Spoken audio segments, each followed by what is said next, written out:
autorités yi compétente ñu daal di def jéego yi mën a war daal ngir askanu Touba amaat ndox tam ma bàyyi la foofu nga tàggatoo waale. waaw foofu balaa ma fay dugg je voudrais passer un message à nos frères guinéens et dire aussi à un artiste qui habite là-bas que j'ai vu une vidéo. Soul Bang. waaw Soul Bang.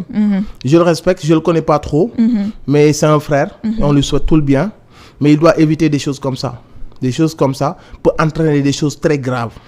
On a tous vécu des choses un peu compliquées dans les aéroports. Avant de filmer et d'aggraver des choses qui sont minimes, il faut savoir raison garder.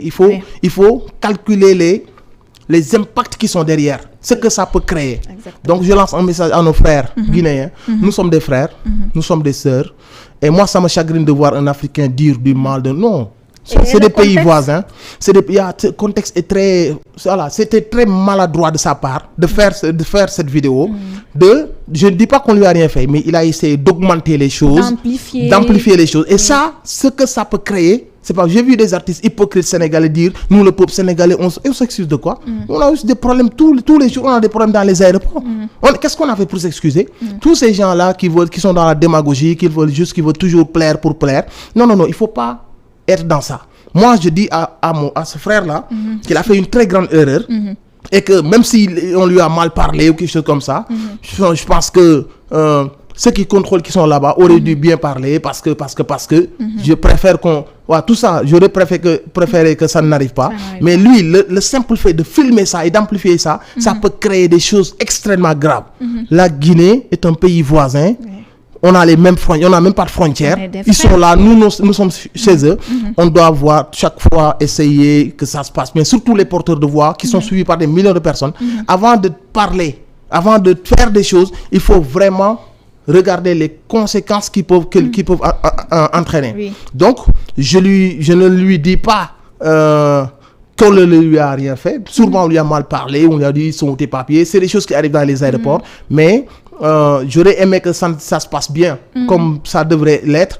Des choses comme ça arrive. Mais je ne suis pas trop d'accord de la manière dont il a amplifié les choses, se victimiser et puis faire sa star de vouloir continuer à se filmer alors qu'eux ils sont en train de calmer le jeu. Il a vraiment fauté. Donc j'ai vu après sur les réseaux des gens s'insulter, dire des choses que je déplore.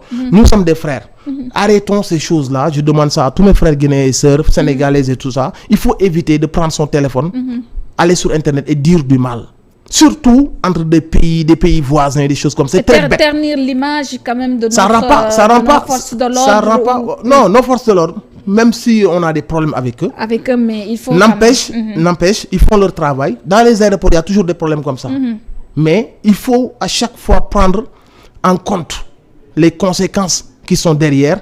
La réalité, ce qui est très délicat entre la situation en Guinée et au Sénégal, parfois cette adversité qui est là, il faut penser à tout ça quand on est un porteur de voix avant de faire des choses comme ça. Donc moi je déplore ça, j'appelle à ce qu'on s'aime, à ce qu'on se respecte, qu'on se dise des mots gentils et que toutes ces personnes qui sont sur les réseaux pour se lancer des choses, s'ils pensent rendre service au Sénégal, ils ne nous rendent pas service.